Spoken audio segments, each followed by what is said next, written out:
Grávida chama socorro por causa de dores abdominais, mas o que estava em sua barriga não era um bebê. Olá a todos. Aproveitem esses momentos de relaxamento enquanto assistem. Mercado Central do Recife, 7 horas da manhã. O sol ainda não tinha nascido por completo, mas a multidão já se espremia diante das barracas de legumes, carnes e peixes. O cheiro de salmão fresco, de manjericão e de suor se misturava num aroma característico, impossível de confundir. Lúcia, uma mulher de 35 anos, grávida de 7 meses, caminhava lentamente pelo corredor central do mercado, carregando uma pequena cesta na mão, onde havia apenas alguns tomates e um maço de cebolinha. Sob o grosso suéter bege, sua barriga saliente se movia, tornando seus passos visivelmente lentos. De repente, ela parou. Suas mãos começaram a tremer e um gemido escapou de sua boca. Uma dor aguda, como uma lâmina, atravessou suas costas até a parte inferior do abdômen, fazendo-a cair de joelhos. Ela tentou respirar, mas o ar parecia ter sumido. As pessoas ao redor ainda não tinham notado. Ai, meu Deus! Murmurou Lúcia, com dificuldade. Mais um passo, e ela desabou sobre o chão de pedras, abraçando a barriga. A cesta voou para o lado, os tomates rolaram, esmagando-se. Algumas pessoas se viraram. Moça, tá tudo bem? Gritou um vendedor de peixes, saindo correndo de trás da barraca. Ela tá grávida! Exclamou uma mulher de meia idade, correndo para ajudar Lúcia. Lúcia estava encolhida, o suor escorrendo como chuva. Minha filha! Ela tá se mexendo, mas dói muito! Gritou, o rosto pálido como papel. Um homem vestido com o uniforme da segurança do mercado sacou o celular imediatamente. Chama uma ambulância. Tem uma gestante em situação grave. Gritou ele. A multidão se juntou em volta, formando um círculo. Vozes murmuravam, respirações agitadas preenchiam o ar. Menos de 5 minutos depois, soou a sirene. A ambulância avançou pela estreita passagem do mercado, e as pessoas se afastaram como ondas se abrindo. 2 socorristas saltaram do veículo, empurrando uma maca na direção de Lúcia. Uma deles, uma enfermeira de cabelos castanhos, rapidamente checou seu pulso. Pressão muito baixa. Vamos levá-la imediatamente. Disse, com voz firme. Lúcia foi colocada na maca. Ela agarrou a mão da enfermeira, os olhos arregalados de pavor. Por favor, eu ainda sinto minha filha mexer, ela tá viva, mas dói muito. A enfermeira assentiu e pousou a mão em sua testa. Fique calma. Vamos levá-la para o Hospital São Raimundo. Você e o bebê vão ficar bem. A ambulância arrancou, cruzando o tráfego matinal. Dentro do veículo, Lúcia estava deitada de lado, ainda abraçando a barriga. Um soro estava ligado ao seu braço. Seu coração batia acelerado, os olhos marejados. De quanto tempo é sua gestação? Perguntou a enfermeira. Mais de 7 meses. Eu sinto ela mexer todos os dias. É uma menina. Respondeu Lúcia, a voz trêmula. A enfermeira, uma jovem chamada Inês, lançou um olhar ao colega, depois se voltou para Lúcia, tocando levemente seu ombro. Você caiu? Sentiu dores nas costas ou câimbras ultimamente? Não, só senti uma pontada hoje de manhã ao acordar, mas achei que fosse normal. Inês mordeu o lábio. Sua experiência lhe dizia que havia algo errado. O olhar de Lúcia não era como o de uma gestante em trabalho de parto comum. Tem alguém da família que você gostaria que a gente avisasse? Perguntou, monitorando a pressão arterial. Lúcia balançou a cabeça. Meu marido. Marcos. Eu mandei mensagem para ele. Inês assentiu e anotou algo rapidamente na ficha. Tudo bem, estamos chegando. A ambulância entrou bruscamente no setor de emergência do Hospital São Raimundo. A equipe médica já estava pronta. Um médico mais velho, usando jaleco branco com o bordado Doutora Silva e ginecologia, se aproximou. Levem-na imediatamente para o ultrassom. Há sinais de sangramento uterino, ordenou. Lúcia foi levada por um corredor comprido, as luzes fluorescentes piscando acima como olhos vigilantes. Um médico jovem, chamado Rodrigo, a aguardava na sala de ultrassom. A senhora é Lúcia Andrade? Perguntou ele, com voz calma. Sim. Ela sussurrou.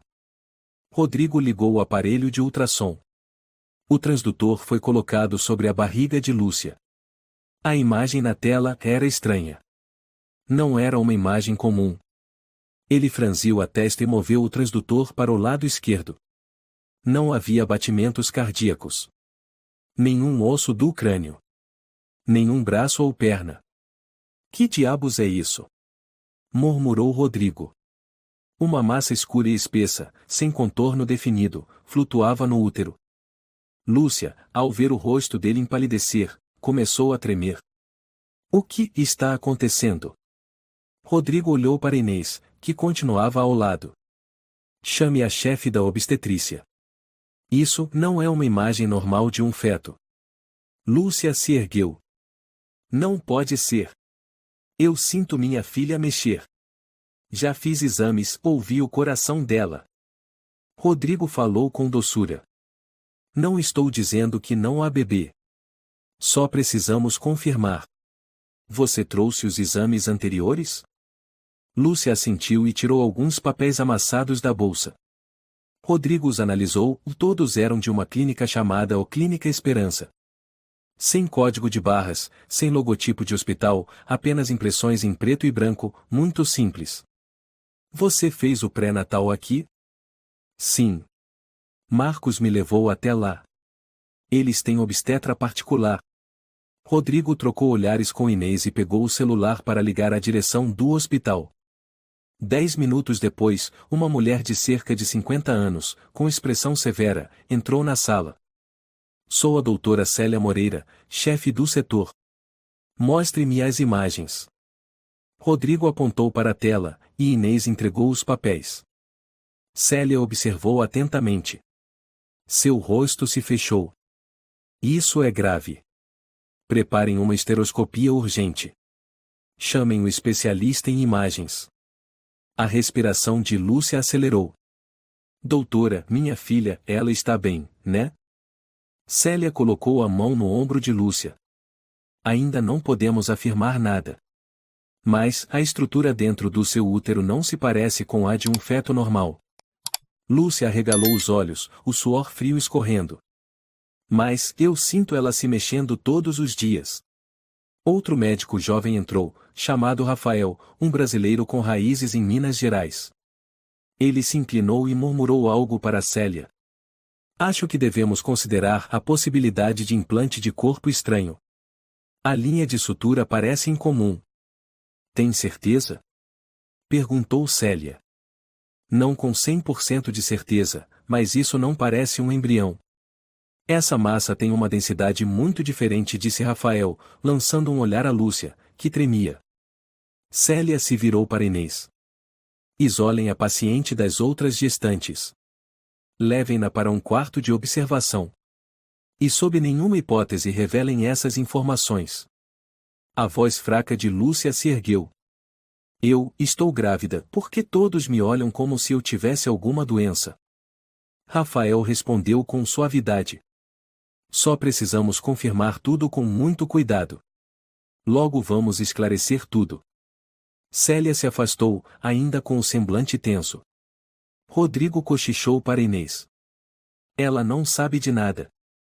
Lúcia segurava o lençol com força, em pânico. Marcos, onde você está? Quarto de observação número 3, setor de emergência obstétrica do Hospital São Raimundo. Cortinas brancas cercavam a cama. Lúcia estava deitada, o coração acelerado. Máquinas monitoravam seus sinais vitais, apitando sem parar. A luz fluorescente iluminava seu rosto pálido. Inês, sempre por perto, verificava sua temperatura quando Rodrigo entrou, usando o jaleco verde. Lúcia disse com calma, vamos fazer um novo ultrassom, agora com sonda endoscópica. Não vai doer muito, eu prometo. Lúcia fez que sim com a cabeça, a voz fraca. O que está acontecendo? Por que ninguém me conta nada? Rodrigo olhou para Inês. Ela assentiu. Ele suspirou. Só queremos ter certeza do que está acontecendo, porque a imagem do primeiro ultrassom não corresponde à de um feto. Não, não pode ser. Eu senti. Eu sonhei com minha filha, até já escolhi o nome. Lúcia soluçava. A gente entende, disse Inês, segurando sua mão. Eu estou aqui com você. Você não está sozinha. 10 minutos depois, a doutora Célia Moreira voltou, acompanhada por um homem alto e magro, com cabelo grisalho e óculos grossos. Era o especialista em diagnóstico por imagem, Fernando Oliveira. Bom dia, disse ele, com voz fria. Eu farei a análise diretamente. Vamos ao ultrassom endoscópico. Com licença. Lúcia fechou os olhos enquanto o equipamento era introduzido. A imagem na tela era mais nítida do que nunca. Rodrigo observava com atenção. Inês e Rafael também estavam presentes. O que apareceu foi uma massa arredondada, envolta em tecido mole, e, com linhas de sutura ao redor. Espera. Oliveira arregalou os olhos. O que estou vendo? Isso é linha de costura? Eu também estou vendo, murmurou Rodrigo. Oliveira ajustou o brilho da tela, voltou o vídeo e deu zoom. Um pedaço de fio cirúrgico azul apareceu com clareza. Inacreditável. Célia ficou paralisada. Alguém costuraria algo dentro do útero por vontade própria? Isso aqui é ponto cirúrgico. Não é algo natural. Lúcia soluçou. Não, e não pode ser. Eu não lembro. Eu nunca. Oliveira cerrou os punhos. Precisamos fazer uma ressonância magnética imediatamente. Isso já não é mais um caso obstétrico comum. Rodrigo virou-se para Célia. Você pretende chamar a polícia? Célia assentiu, com a voz firme. Depois da ressonância. Se for mesmo um corpo estranho, e podemos estar diante de um crime. Lúcia olhava ao redor, assustada. Eu não entendo. Eu sou a grávida, e por que estão me olhando como se eu fosse uma criminosa? Inês se aproximou, abraçando-a, e deu leves batidinhas em seu ombro. Lúcia, você precisa se acalmar. Vamos fazer tudo o que pudermos.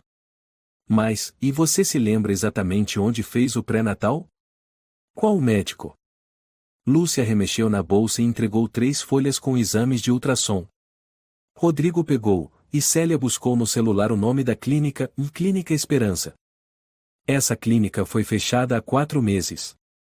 Está sendo investigada por exercício ilegal da medicina, informou Célia, cada vez mais tensa. Não, e não pode ser, e meu marido e o Marcos me levou até lá. Eles tinham equipamentos, tinha uma médica. Eu ouvi claramente o coração da bebê. Lúcia chorava convulsivamente. Rodrigo suspirou fundo. Esses papéis não têm nenhum código identificador, nenhum nome de médico, nenhum sinal de legalidade. Rafael interveio. Já ouvi falar de clínicas assim. Usam imagens de ultrassom genéricas, fingindo que são da gestante. Especialmente em casos de fraude. Célia virou-se para Inês. Verifique no Sistema Nacional de Saúde se a Lúcia tem algum registro de pré-natal legal. Inês abriu o laptop, acessou o sistema, e alguns minutos depois, levantou os olhos, incrédula. Não há nenhum registro no nome de Lúcia Andrade. Nenhum prontuário obstétrico. Nenhuma consulta de rotina. Nenhum histórico válido nos últimos 7 meses. Foi como se Lúcia tivesse levado um soco no peito. Ela balançou a cabeça e começou a chorar. E não entendo, e o Marcos disse que já tinha feito tudo. Ele cuidou de tudo, e eu só precisava descansar. Rodrigo apertou os olhos. Você tem alguma cópia dos documentos do pré-natal? Contrato de plano de saúde? E-mail? Mensagem de confirmação? Lúcia buscou no celular, mas só encontrou mensagens de um número desconhecido, com o nome ou Clínica Esperança, todas em formato de foto. Nenhum telefone fixo, nenhum nome de médico, nenhum endereço confiável. Oliveira murmurou. Estou começando a suspeitar e de que tudo isso foi planejado. Não foi um erro. Lúcia olhou para todos, em desespero. Vocês estão dizendo que eu fui enganada? Ninguém respondeu. Ninguém teve coragem. Nesse momento, a porta da sala se abriu. Uma mulher brasileira, de cabelos cacheados, usando jaqueta de couro, funcionária da segurança do hospital, entrou. Desculpe interromper, mas tem um homem insistindo para visitar a paciente Lúcia Andrade. O nome dele é Marcos. Todos ficaram em silêncio. Lúcia se ergueu. Onde ele está? Deixem ele entrar. Célia olhou para Rodrigo e assentiu. Pode deixá-lo entrar. Mas monitore de perto. 1 minuto depois, a porta se abriu e Marcos entrou. Ele usava terno cinza, sem gravata, cabelo arrumado com gel. O olhar era frio, vasculhando o ambiente. Não demonstrava pressa, nem qualquer sinal de preocupação. Lúcia chorou. Marcos. Você chegou. Eu não entendo, e eles disseram. Marcos se aproximou, colocou a mão no ombro dela e disse, em tom baixo e rígido. Não se preocupe. Eu vou cuidar de tudo. Você não precisa responder nada. Rodrigo franziu a testa. Você é legalmente casado com a Lúcia? Marcos assentiu. Estamos casados há 2 anos. Eu cuidei de toda a papelada. O que está acontecendo hoje deve ser um erro técnico. Célia se aproximou. Então o senhor pode fornecer os registros do pré-natal? O nome do médico responsável? A clínica? Marcos deu um sorriso seco. Eu não lembro o nome da médica. Mas era na Clínica Esperança, na zona leste da cidade. Célia respondeu com frieza. Essa clínica foi fechada. E não há registros de que sua esposa tenha feito qualquer acompanhamento de gravidez dentro dos padrões médicos. Marcos piscou e tentou sorrir, sem convicção. Deve ser falha no sistema. Nós fizemos tudo de forma particular. Esses lugares às vezes não notificam o sistema nacional. Rodrigo interveio. O senhor está ciente do estado de sua esposa? Pode ser que ela não esteja grávida. Marcos parou por 1 segundo. Perdão. Não está grávida? Rafael murmurou para Oliveira. A expressão dele não é de quem está preocupado com a esposa. Inês perguntou com delicadeza. O senhor poderia nos mostrar seu documento de identidade? Marcos pegou a carteira e entregou um RG. Rodrigo recebeu e examinou com atenção. 1 minuto depois, franziu a testa. Esse endereço não existe no sistema de registro de residentes. Marcos deu de ombros. Me mudei há pouco tempo. Talvez ainda não tenha sido atualizado. Rodrigo olhou de novo. Este RG tem a borda da foto deslocada. Indício de alteração. Célia fez um gesto com a cabeça. Inês, chame a segurança. Precisamos verificar a identidade deste homem com mais cuidado. Lúcia começou a tremer. Marcos, e o que eles estão dizendo? Por que você não responde? Marcos não a olhou. Seu olhar era vazio. Nenhum sinal de carinho. Apenas cálculo. A sala de emergência ficou densa. Marcos abaixou a cabeça, em silêncio, cercado por 5 olhares atentos. O ar parecia pesar. Até o som do monitor cardíaco parecia desacelerar. Lúcia apertou a mão dele, perdida. Por que estão duvidando do meu marido? Ele me levou em todas as consultas. Ele cuidava de cada refeição, cada remédio. Rodrigo a olhou com seriedade. Não estamos acusando ninguém. Mas diante de informações conflitantes, somos obrigados a verificar cada detalhe. Marcos retomou a fala. Não entendo por que estão me tratando como criminoso. Eu levei minha esposa para as consultas, disseram que tudo estava bem. Eu não sou médico para entender os detalhes técnicos. Célia se aproximou mais. O problema é que ninguém, nem nós, pode confirmar que sua esposa foi acompanhada em um pré-natal adequado. E além disso, as imagens mostram um corpo estranho suturado dentro do útero dela e não um feto. Lúcia ficou boquiaberta. Não, e a doutora está enganada. Eu senti, e como eu poderia me confundir? Nós acreditamos em você, disse Inês suavemente, mantendo a mão no ombro de Lúcia. Só queremos entender o que aconteceu. E para isso, precisamos de clareza do seu marido. Marcos deu um sorriso cínico e olhou para Lúcia. Você me conhece. Sabe que eu nunca mentiria. Lúcia assentiu levemente, mas seus olhos já não tinham a mesma certeza. Lá fora, 2 seguranças do hospital já aguardavam atrás da porta. Rafael sussurrou para Rodrigo. Precisamos enviar essa identidade para o setor de segurança. Já fiz isso, respondeu Rodrigo. Célia pegou o telefone e ligou. Aqui é a doutora Célia Moreira, do Hospital São Raimundo. Preciso de uma verificação urgente de identidade do Marcos Andrade, RG número XXXX. Sim, aguardo. Lúcia olhou para Marcos.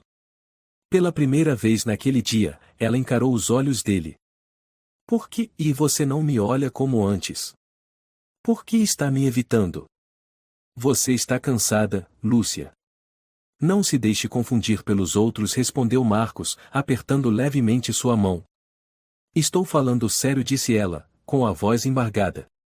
A Clínica Esperança, e você realmente conhecia? Ou era só um lugar que encontrou na internet? Marcos não respondeu. O telefone de Célia tocou. Ela colocou no viva voz. Verificamos o número do RG. Ele não existe no Sistema Nacional. O nome Marcos Andrade não corresponde a nenhum registro válido no Brasil. Um silêncio mortal caiu sobre todos. Lúcia olhou para o homem à sua frente, pálida. Então, e quem é você? Marcos se levantou de repente. Não estou aqui para ser interrogado como criminoso. Sem mandado, vocês não têm o direito de me deter. Receio que temos, disse Oliveira friamente.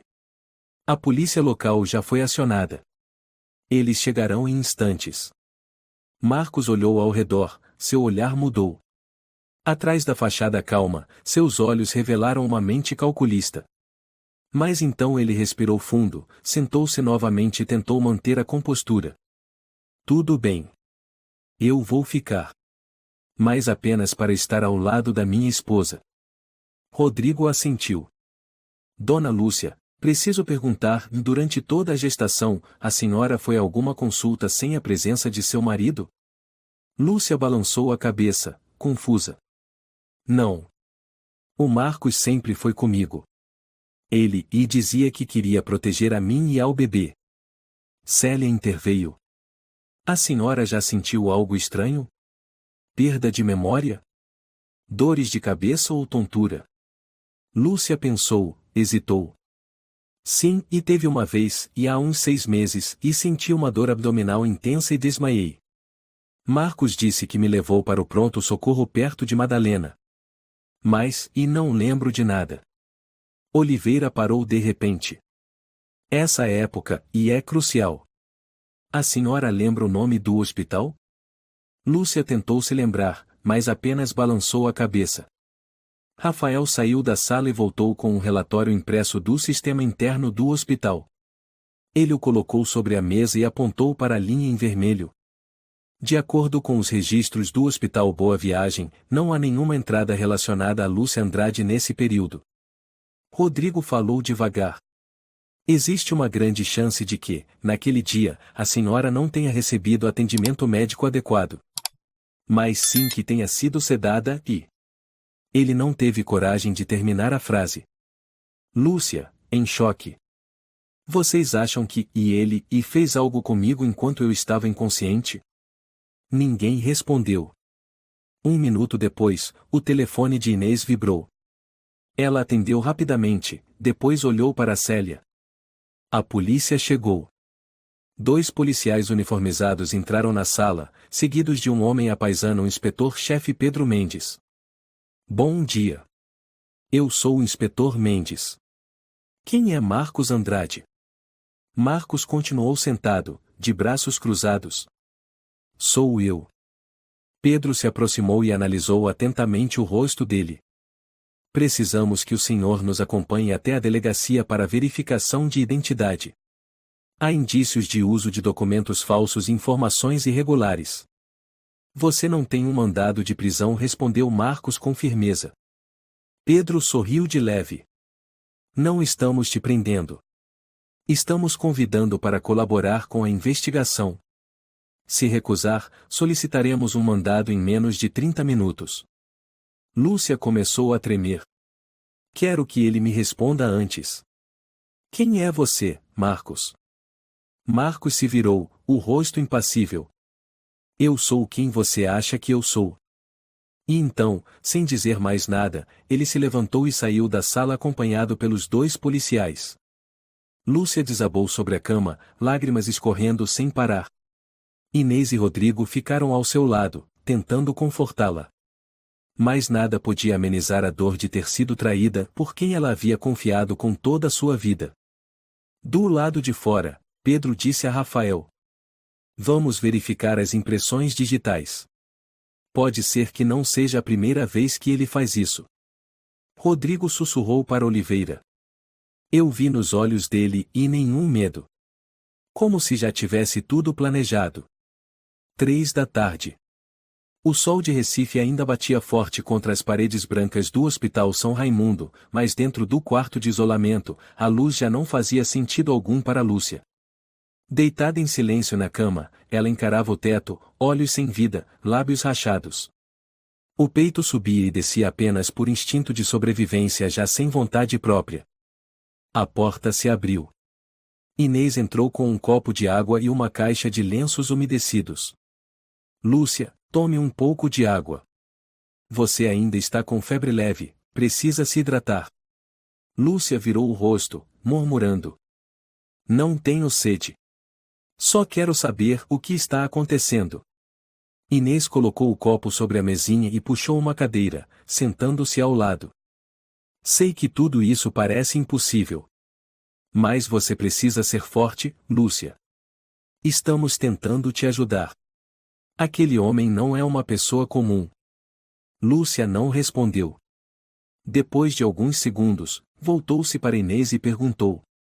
Se tudo o que vocês dizem é verdade. Se o Marcos era falso, então com quem eu vivi durante 2 anos? Inês apertou levemente sua mão. Estamos trabalhando com a polícia para descobrir. E você não está sozinha. No andar superior, na sala de reuniões do hospital, 4 médicos estavam sentados ao redor de uma mesa: Célia, Rodrigo, Oliveira e Rafael. Na tela grande, uma imagem de ressonância magnética mostrava o útero de Lúcia. Rodrigo apontou para a imagem. Aqui está. Um corpo estranho costurado com fio cirúrgico não absorvível. Mede cerca de 15 centímetros, formato oval, envolto em tecido inflamado. Oliveira concordou. A estrutura interna é de plástico, parece um saco médico de nylon. Isso não foi improvisado. Alguém com conhecimentos médicos implantou isso. Rafael comentou. Enviei essa imagem para um colega meu cirurgião em Belo Horizonte. Ele disse que já viu suturas assim em casos de transporte de drogas internas. Célia franziu o senho. Você está dizendo como usam mulas? Transportadores vivos? Rodrigo olhou para baixo. Pode ser. E se for isso? Lúcia é uma vítima. Totalmente alheia ao que aconteceu. Rafael completou. Precisamos identificar o que é esse corpo estranho. Se for cocaína ou heroína, estamos diante de algo extremamente grave. Célia fez um gesto firme. Preparem cirurgia de emergência. Vou falar com a direção do hospital. Não podemos permitir que isso continue no corpo dela. No mesmo momento, na delegacia local, Marcos estava sentado numa sala de interrogatório, diante do inspetor Pedro Mendes e da investigadora Ana Rodrigues, especialista em falsidade ideológica. Pedro observava, calmo apesar de todas as evidências contra ele. O senhor sabe por que foi chamado aqui, Sr. Marcos? Marcos esboçou um sorriso frio. Estou sendo acusado injustamente. Sou apenas o marido dela. Levei ela às consultas, cuidei dela todos os dias. Se houve erro, foi dos médicos, não meu. Ana abriu a pasta. Enviamos suas impressões digitais para o sistema internacional. O resultado mostra que você não é Marcos Andrade. Seu nome verdadeiro é Álvaro Castro. Você é procurado na Colômbia por estelionato, uso de documentos falsos e envolvimento com o narcotráfico. Marcos ou Álvaro não demonstrou nenhuma reação. Não sei do que estão falando. Pedro deslizou uma foto pela mesa. Em 2017, em Medellín, você foi filmado colaborando com uma quadrilha de transporte aéreo de drogas. Fugiu do país logo depois. Em 2019, apareceu em Vitória com documentos falsos e abriu uma empresa de fachada. Em 2021, se casou com Lúcia Andrade, uma mulher infértil, desesperada por um milagre. O rosto de Álvaro endureceu.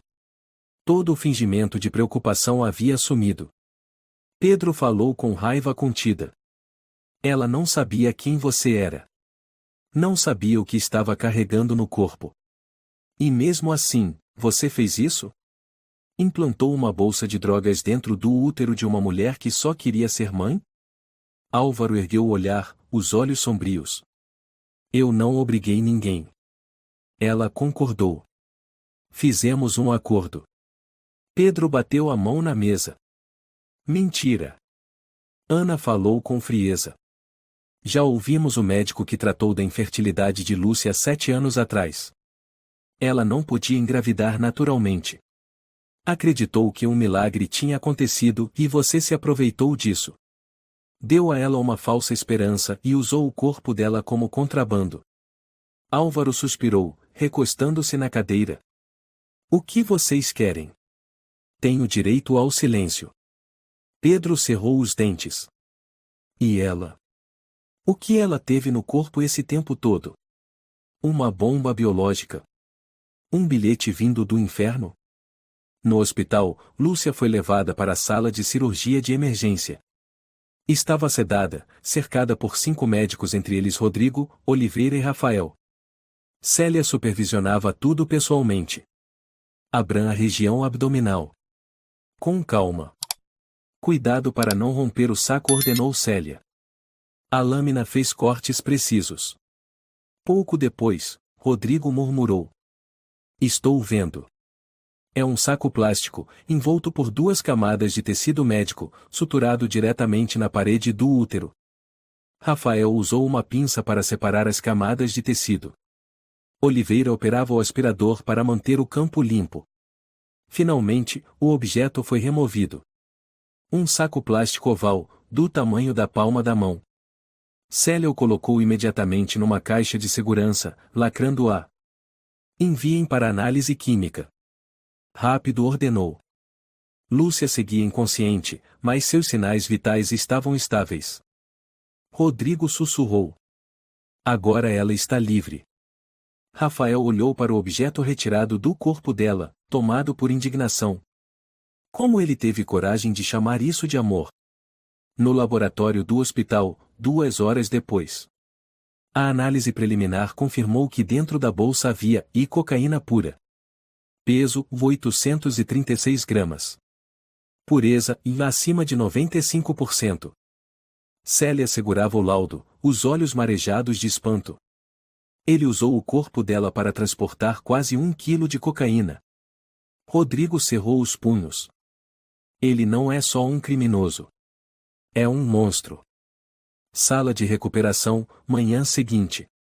Lúcia despertou parcialmente, com a cabeça pesada como chumbo, os lábios secos. O primeiro sentimento foi frio. Frio nos ossos, frio na alma. Piscou devagar, olhando ao redor, luz fraca, som rítmico do respirador, um soro gotejando no dorso da mão. Ao lado, Inês dormia, encolhida na cadeira de plástico. Inês. A voz de Lúcia era como um sopro. Inês despertou num sobressalto e se levantou, o rosto se iluminando. Lúcia! Você acordou. Está me ouvindo? Lúcia assentiu levemente, mas os olhos estavam cheios de lágrimas. Fui operada? Inês segurou sua mão. Sim. A cirurgia foi bem sucedida. Conseguimos remover o que estava dentro de você. O que era aquilo? Lúcia sussurrou. Inês a encarou por um longo instante, escolhendo as palavras. Por fim, inclinou-se e falou com voz baixa como brisa. Era cocaína, Lúcia. Quase 1 quilo. Embalada num saco médico, costurada dentro do seu útero. Lúcia estremeceu como se levasse um choque. Virou o rosto, respirando com dificuldade. Não, e não pode ser. Ele disse que era uma menina. Uma menina. Inês apertou sua mão com força. Me desculpa. Me desculpa de verdade. Lúcia escondeu o rosto nas mãos. Nenhum som saía. Só o choro preso na garganta, como um grito sufocado. No gabinete da direção do hospital, ao mesmo tempo, uma reunião de emergência estava em andamento. Presentes, Célia, Rodrigo, Oliveira, Rafael, e um representante da Polícia Nacional Tenente João Pereira, um homem grisalho, com sotaque da Galícia, voz firme e grave. Acabamos de receber o laudo, começou Oliveira. A substância encontrada é cocaína pura, com teor de 96,2%. Valor estimado no mercado, cerca de R$950 mil. O tenente Pereira franziu a testa. E foi escondido dentro do corpo de uma mulher com gravidez falsa? Rodrigo assentiu. E não só isso. Ela também foi manipulada psicologicamente por meses. Acreditava que estava grávida, sentia movimentos fetais todos os dias. Como isso é possível? Perguntou Pereira. Rafael respondeu. Pode ser um distúrbio neurológico sensorial combinado com sugestão intensa. Ela já havia feito tratamento contra a infertilidade, o que tornou o desejo de ser mãe seu ponto mais vulnerável. Célia completou. Acreditamos que Marcos, ou melhor, Álvaro Castro, planejou tudo desde o início, se aproximou da Lúcia, fingiu amor, casou com ela, a levou a uma clínica clandestina, sedou, implantou o corpo estranho. Depois fingiu que ela estava grávida e manipulou todo o acompanhamento médico. O tenente Pereira abriu a pasta sobre a mesa e observou atentamente a foto de Álvaro. Ele é um operador organizado. Já tínhamos registros. Mas desta vez ele foi além. Usou o casamento, usou a confiança, para transformar uma pessoa em objeto. Rodrigo respirou fundo. Queremos proteger a Lúcia de qualquer acusação. Ela não sabia de nada. Pereira assentiu. Vamos tratá-la como vítima de grave abuso médico. Mas precisamos do depoimento dela assim que estiver recuperada. Oliveira interveio. Também precisamos alertar o sistema de saúde. Tem que haver uma falha muito séria para que um caso como esse passe despercebido por meses. Rafael apertou os olhos.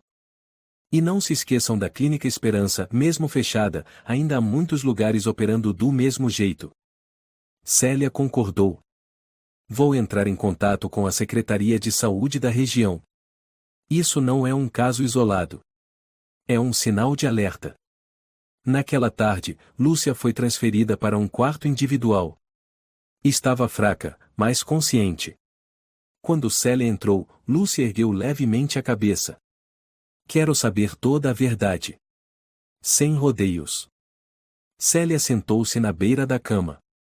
Está bem. Mas Lúcia, o que você vai ouvir vai doer. Lúcia assentiu. Já passei pela dor física. Não há dor maior do que ser traída por quem se ama e confia. Célia pousou a mão sobre o joelho dela. O homem chamado Marcos Andrade não existe. Ele é Álvaro Castro, um criminoso internacional. Te enganou desde o começo. E o bebê? Lúcia perguntou, com os olhos vermelhos. Não havia bebê. Nunca houve, disse Célia com delicadeza. Lúcia desabou em lágrimas. Eu conversava com ela todas as noites.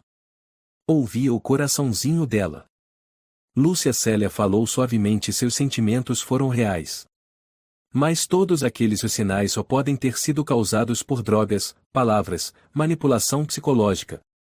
Álvaro montou um teatro, e você foi a protagonista. Lúcia permaneceu em silêncio por um bom tempo. Depois olhou para Célia. Quero depor. Quero que ele pague. Não só por mim, mas por outras mulheres que podem ser enganadas como eu se ele continuar solto. Célia assentiu, o olhar carregado de respeito. Você não estará sozinha. Estaremos com você. Naquela mesma noite, Lúcia prestou um depoimento preliminar à polícia na presença da advogada do hospital. Contou tudo, desde o primeiro encontro com Marcos num café beneficente, até os exames vagos, os supostos movimentos fetais e a noite fatídica em que sentiu dor abdominal, desmaiou e acordou com a notícia de que estava grávida. Lembro com clareza. Chovia naquele dia. A dor me fez chorar. Ele disse que me levou a uma clínica particular porque não queria que eu esperasse no hospital público.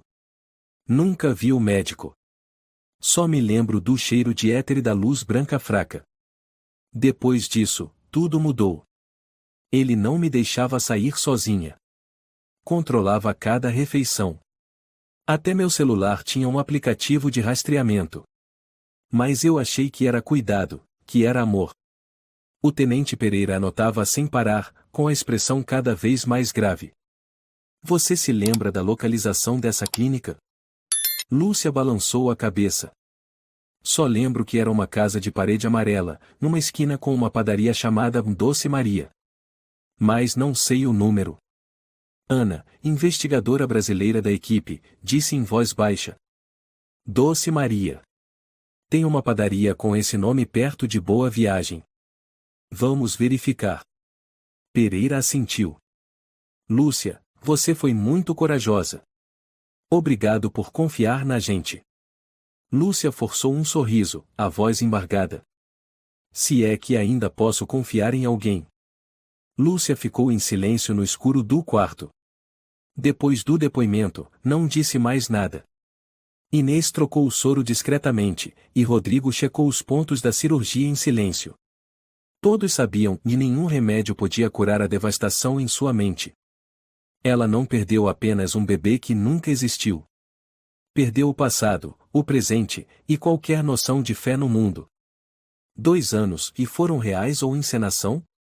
Cada beijo era verdade ou encenação? E o olhar de Marcos ou Álvaro alguma vez carregou um traço de ternura? Uma leve batida na porta quebrou o silêncio. Lúcia virou levemente o rosto. Entre murmurou, rouca. Quem entrou foi uma mulher de meia idade, cabelo grisalho encaracolado, blusa amarela clara, lenço verde-rosa, amiga da faculdade de Lúcia. Ao ver a amiga, Lúcia tentou se erguer instintivamente, mas recuou com dor na cicatriz. Lúcia! Rosa correu até ela, sentou-se na beira da cama. Meu Deus, fiquei em choque quando soube. Lúcia mexeu os lábios. Como, e você soube? A polícia me procurou para perguntar algumas informações. Você lembra, né? Eu era a única da sua agenda que você não bloqueou. Rosa sorriu tristemente. Lúcia fechou os olhos. O Marcos, e bloqueou todo mundo próximo de mim. Pode chamá-lo do que quiser, Rosa disse com firmeza, mas não chame mais de marido. O silêncio durou alguns segundos. Então Lúcia falou. Fui muito burra.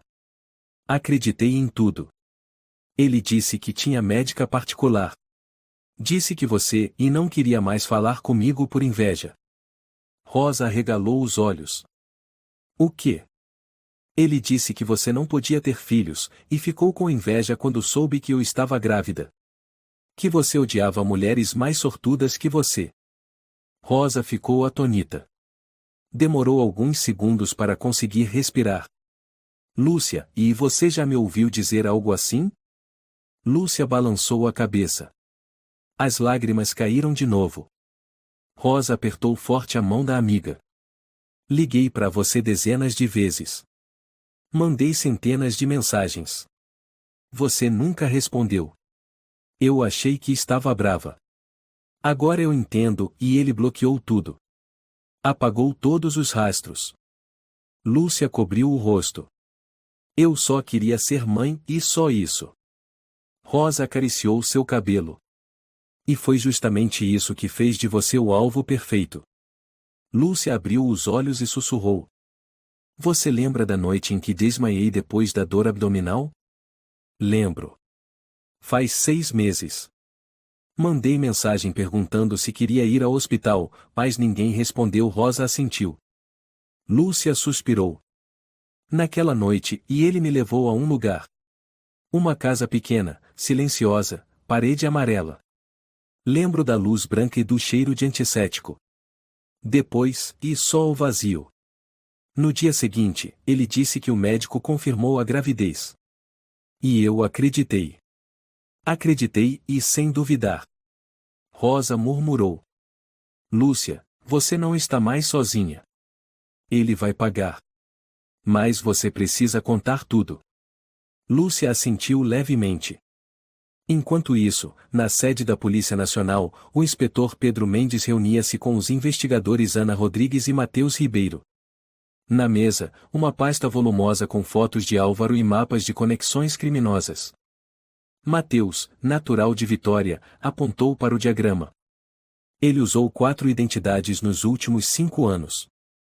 Já criou empresa farmacêutica falsa, intermediou mulheres inférteis com promessas milagrosas e sumiu com o dinheiro. Pedro assentiu. Mas desta vez, ele foi além. Não enganou só pelo dinheiro. Enganou com o corpo. Usou o útero de uma mulher para transportar quase 1 quilo de cocaína. Ana franziu a testa. Precisamos localizar o local da cirurgia. Uma casa perto da padaria Doce Maria em Boa Viagem, como Lúcia descreveu. Já enviamos uma equipe para averiguar, disse Matheus. E houve uma descoberta, uma casa de número 19 está abandonada há 3 meses. O proprietário diz que alugou por dinheiro vivo, sem contrato. Pedro assentiu, os olhos duros. Com certeza é lá. E ele não fez isso sozinho. Precisamos encontrar o médico que fez a cirurgia.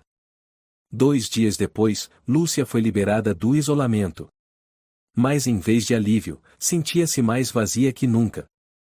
Parada diante do espelho no quarto hospitalar, levantou a blusa e olhou para a cicatriz de quase 20 centímetros abaixo do abdômen. Não era marca de um parto, como sonhou um dia. Era prova de uma mentira devastadora. A porta se abriu. Rodrigo entrou. Lúcia, tenho notícias importantes. Quer ouvir? Ela assentiu, com um leve movimento de cabeça. Rodrigo entregou um maço de fotos. Essas são imagens do Álvaro ou Marcos tiradas em vários países. Colômbia, Portugal, Alemanha.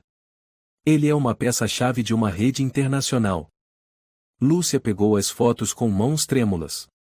Virava uma por uma, o rosto familiar sorria para outra mulher, abraçava uma asiática, apertava a mão de um empresário estrangeiro. Quantas pessoas ele enganou como fez comigo? Ela perguntou. Rodrigo respondeu devagar. Pelo menos 6 casos confirmados. Mas você é a primeira com implante de corpo estranho desse tipo. Lúcia soltou uma risada amarga. Fui homenageada ou como a primeira. Rodrigo, em tom calmo. Lúcia, se você concordar, gostaríamos que fosse a testemunha principal. Seu depoimento pode salvar outras pessoas. Lúcia olhou para ele e assentiu lentamente. Eu vou colaborar. Mas com uma condição. Qual? Ele perguntou. Quero que ele me veja viva. Quero que ele saiba, e que eu não morri. E que eu não perdoo. 3 dias após a cirurgia, Lúcia foi transferida para a ala especial de pacientes. Não era maternidade, nem internação comum, mas uma sala isolada sob fins investigativos. Ela não tinha direito a contato com ninguém além dos profissionais de saúde designados. Em seu prontuário, ainda constava o rótulo de o envolvida em esquema de transporte de entorpecentes. Numa manhã, Célia entrou no quarto com uma pasta de documentos nas mãos. Lúcia, preciso te informar algumas coisas. Lúcia estava sentada na cama, com as costas eretas, o olhar seco. Pode falar, respondeu, sem nenhuma emoção na voz. Célia sentou-se. Por se tratar de um caso ligado ao tráfico internacional de drogas, todas as contas bancárias em seu nome foram congeladas temporariamente para investigação.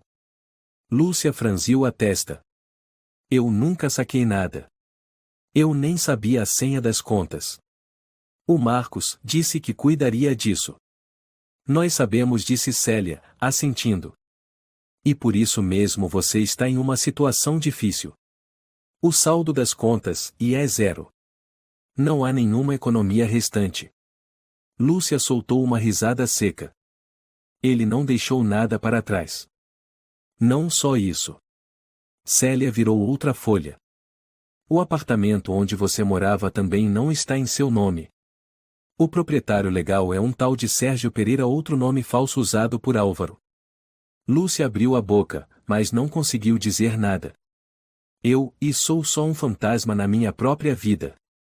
Célia falou devagar. Sua família também está tentando contato. Mas, durante os últimos 2 anos, todas as cartas, e-mails e ligações deles foram desviadas ou bloqueadas. Chegaram a ir até sua casa, mas foram informados de que você não queria ver ninguém. Lúcia abaixou a cabeça, tremendo.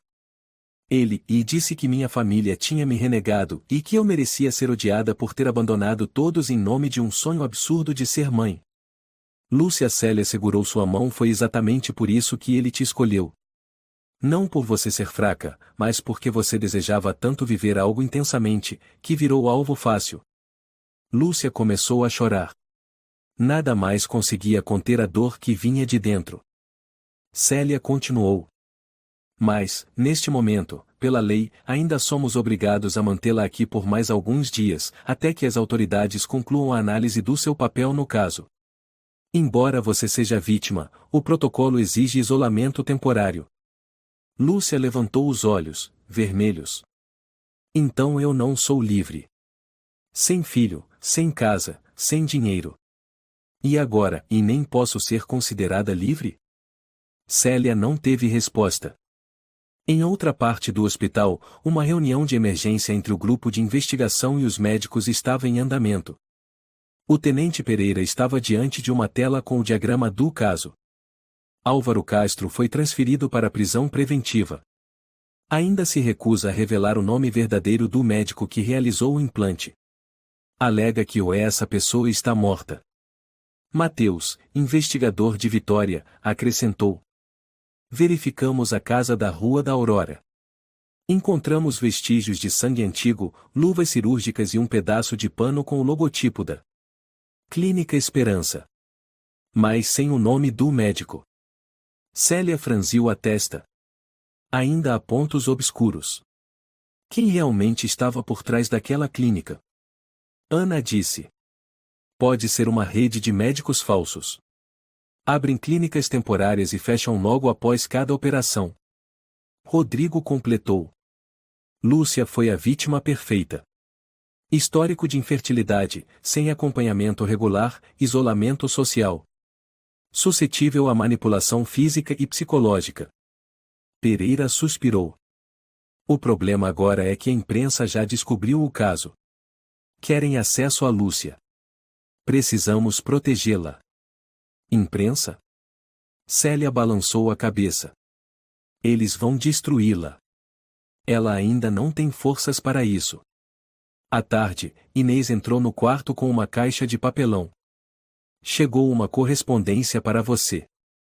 Lúcia se surpreendeu. De quem? Não tem nome do remetente. Mas o carimbo é de Recife. Inês colocou a caixa sobre a cama. Lúcia abriu. Dentro, havia um caderno de anotações, encapado com tecido azul claro. Ela virou a primeira página. Reconheceu a caligrafia imediatamente. Lúcia. Se minha filha estivesse viva, talvez ela te chamasse de tia. Mas o estranho é que, hoje, eu me alegro por ela nunca ter nascido porque um mundo como esse, não merecia que ela vivesse. Sua irmã. Amélia. Lúcia ficou paralisada. Amélia, sua irmã de sangue, a quem evitou por vergonha e ainda lhe escrevia. Dentro do caderno estavam páginas de diário soltas, nos dias em que Amélia ligou sem resposta, as vezes que foi até o apartamento e foi impedida de entrar, fotos antigas impressas do Facebook de Lúcia, coladas nas páginas com legendas como "Minha irmã já brilhou como o sol". Lúcia abraçou o caderno contra o peito. O coração doía como se tivesse sido arrancado, esmagado e devolvido ao corpo. A noite caiu. O hospital mergulhou no silêncio, com o vento batendo contra os vidros. No escuro, Lúcia permanecia acordada, os olhos fixos. Ela sussurrou. Marcos, ou Álvaro, ou o que quer que seja. Você levou tudo. Mas não vai me levar. Uma faísca surgiu dentro dela, não de esperança, mas de raiva moldada. Não de perdão, mas de uma vontade feroz de viver. De provar que eu não morri e não vou morrer por sua causa. Na manhã seguinte, Daniel, o jovem médico brasileiro, entrou com uma pilha de documentos. Lúcia, tenho novidades, disse, sentando-se. O Hospital São Raimundo decidiu apresentar uma petição ao tribunal para reconhecer oficialmente você como vítima de crime médico. O isolamento pode ser encerrado em 48 horas, se o Ministério Público concordar. Lúcia olhou, com voz calma. E depois? Para onde eu vou? Para o apartamento que nem está no meu nome? Ao banco, com uma conta vazia? Daniel ficou em silêncio. Não, Lúcia continuou. Eu não tenho mais nada para voltar. Mas eu não vou desaparecer.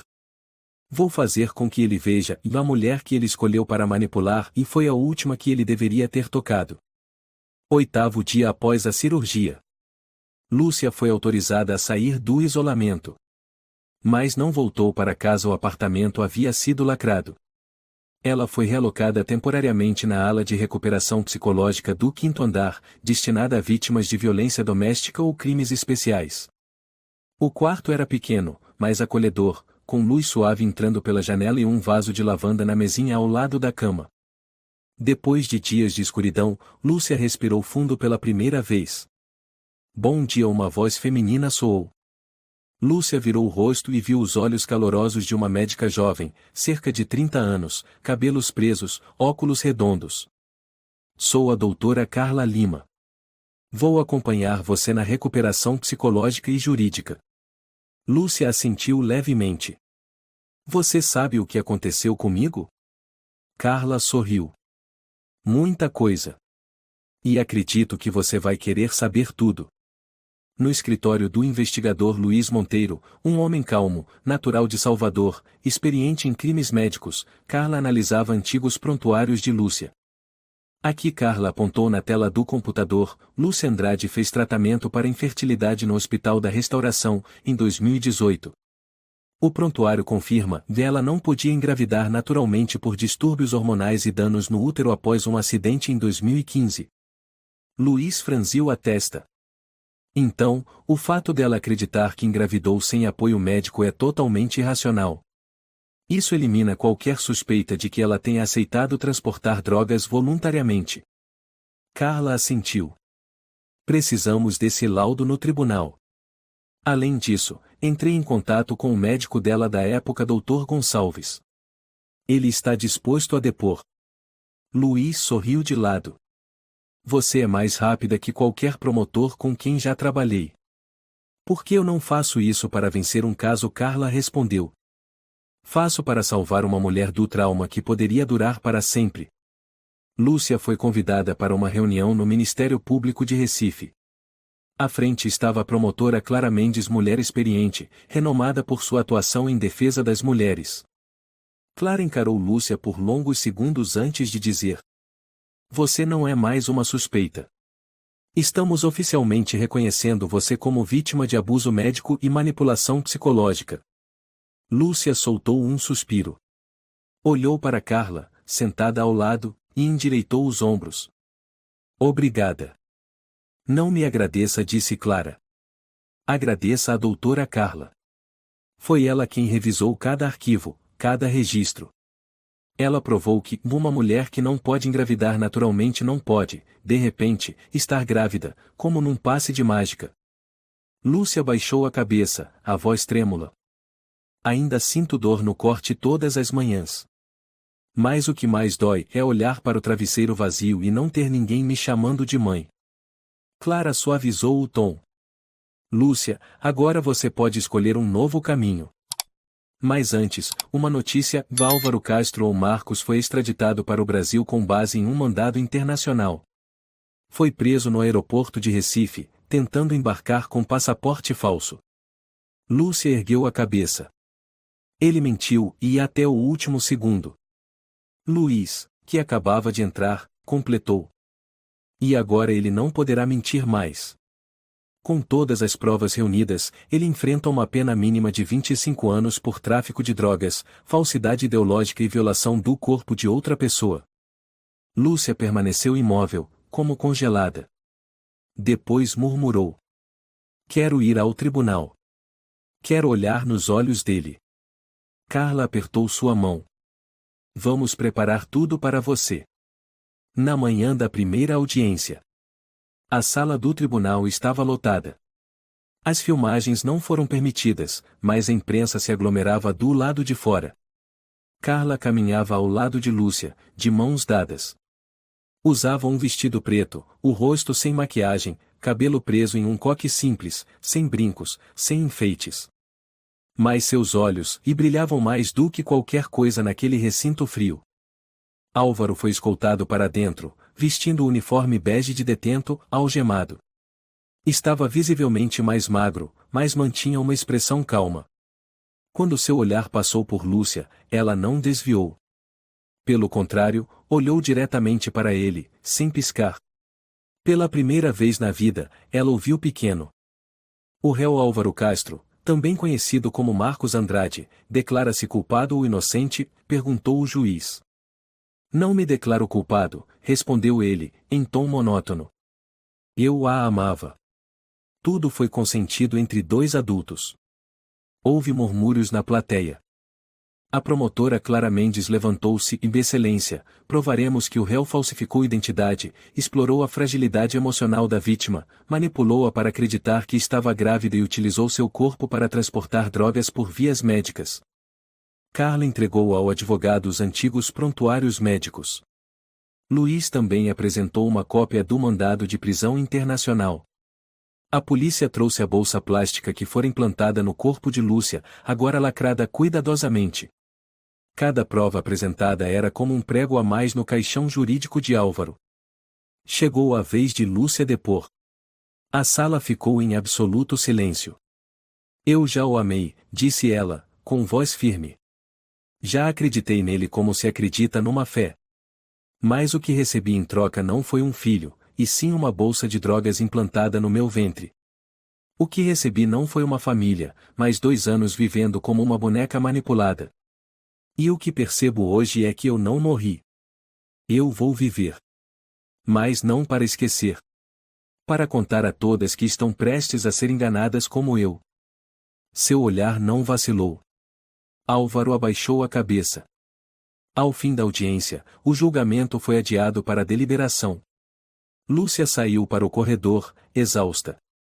Carla lhe ofereceu uma garrafinha de água. Você foi incrível. Lúcia perguntou: será que algum dia ele foi sincero comigo? Carla a encarou: e ninguém pode afirmar com certeza.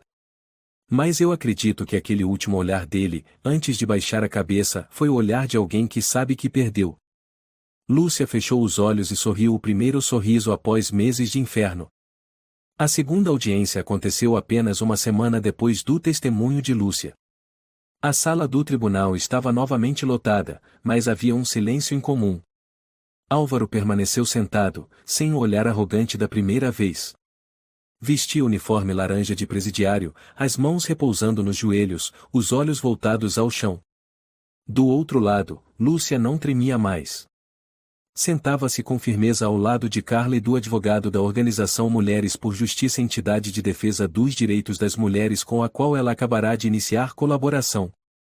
O juiz proferiu a sentença. O réu Álvaro Castro é condenado a 27 anos de prisão pelos crimes de tráfico de drogas, falsidade ideológica, manipulação e violação corporal não consentida, causando danos físicos e emocionais graves.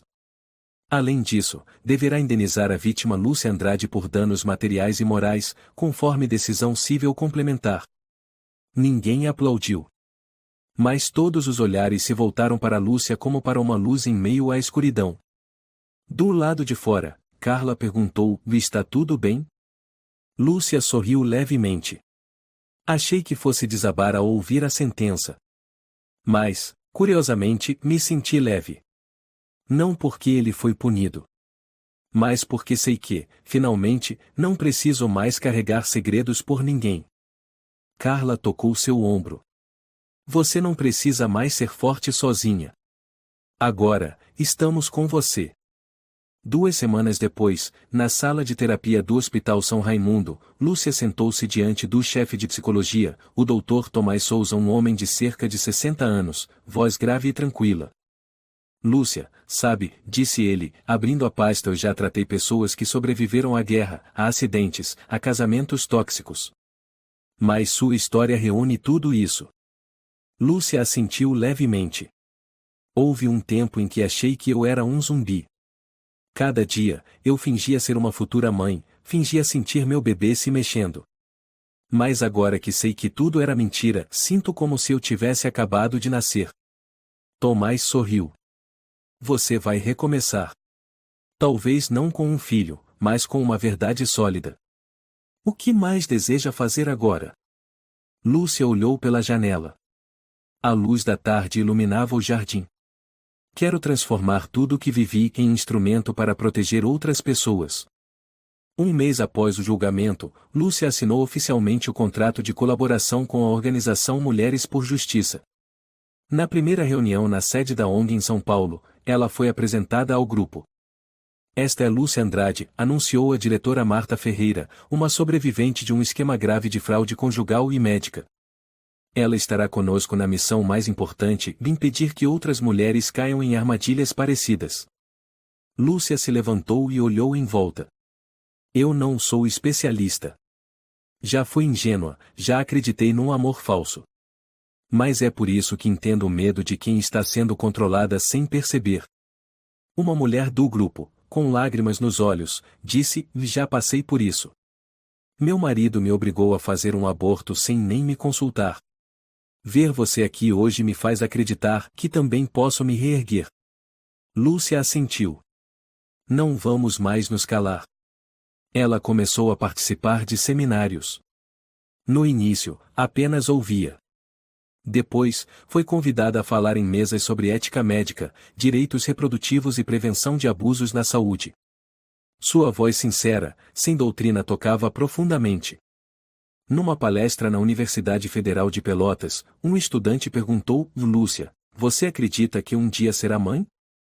Ela ficou em silêncio por alguns segundos, depois sorriu: já pensei que só seria uma mulher completa se fosse mãe. Hoje eu entendo, ser humana já é suficiente. Ao mesmo tempo, com o apoio jurídico da ONG, Lúcia iniciou um processo civil para reaver os bens que Álvaro lhe havia tomado. O caso ficou a cargo de Diego Santos, jovem advogado de aparência comum, mas olhar afiado, conhecido por vitórias em causas de direitos civis. Não prometo vencer, disse ele, mas prometo ir até o fim. Lúcia sorriu: não preciso de promessas. Só preciso de alguém que não desapareça no meio do caminho. Alguns meses depois, Diego conseguiu recuperar uma quantia em poupança que Álvaro havia escondido no Banco Internacional de Montevidéu, em nome falso. O valor não era alto, mas suficiente para Lúcia começar de novo. Numa tarde de outono, Carla visitou o novo apartamento que Lúcia alugara no 3º andar, com vista para o Parque Ibirapuera. Paredes brancas, um sofá antigo, estante cheia de romances que ela deixará pela metade. E sobre a mesa, uma moldura com uma foto de Lúcia abraçando uma menininha filha de Rosa, sua amiga de infância, que a perdoará e retornará à sua vida. O que você está escrevendo? Perguntou Carla, apontando para o caderno. Lúcia sorriu. Uma carta para mim mesma, de daqui a 2 anos. O que diz? Diz, você não morreu. Você não desabou. E você sabe que, se alguém precisar de você hoje, então você tem que estar aqui. Viva! Carla se emocionou e sentou-se ao seu lado. Tenho uma boa notícia. Você será convidada para falar na Conferência Internacional sobre Direitos das Mulheres. Em Genebra. Lúcia riu alto, de Recife a Genebra nada mal para alguém que achou que era só uma carcaça vazia. Carla piscou, não uma carcaça. Uma semente que só esperava a hora de germinar. Naquela noite, Lúcia foi até o parque. Sentou-se num banco de madeira com o caderno que Amélia, sua irmã, lhe dera anos atrás. Crianças corriam em volta, o céu estava incrivelmente azul, e a brisa parecia sussurrar algo em seu ouvido. Um menino tropeçou e caiu. Lúcia correu para ajudá-lo. Está tudo bem? Ela perguntou. O garoto sorriu, sou um super-herói. Lúcia riu também e o observou correr novamente. Seu olhar seguiu o menino como o sol filtrando-se entre as folhas. Eu renasci, escreveu no caderno, não como mãe, mas como uma mulher que conhece seu valor. E quando levantou os olhos, a luz dourada do entardecer cobria seu rosto. Não havia mais sombra. Nem do passado, nem de ninguém. Só Lúcia, uma mulher verdadeiramente viva. A história de Lúcia é um alerta poderoso sobre os perigos da fé cega e do desejo de ser amada. Quando perdemos a capacidade de nos proteger, nos tornamos presas fáceis de quem nos manipula sem piedade. Mas foi justamente a coragem de encarar a verdade e o apoio de pessoas justas que permitiram a Lúcia renascer do abismo. A lição é, e nunca abandone seu valor, e nunca se cale diante da injustiça. Da dor, pode brotar a força mais extraordinária.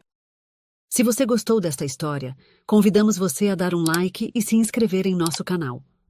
Seu apoio nos motiva a continuar trazendo histórias comoventes quase todos os dias.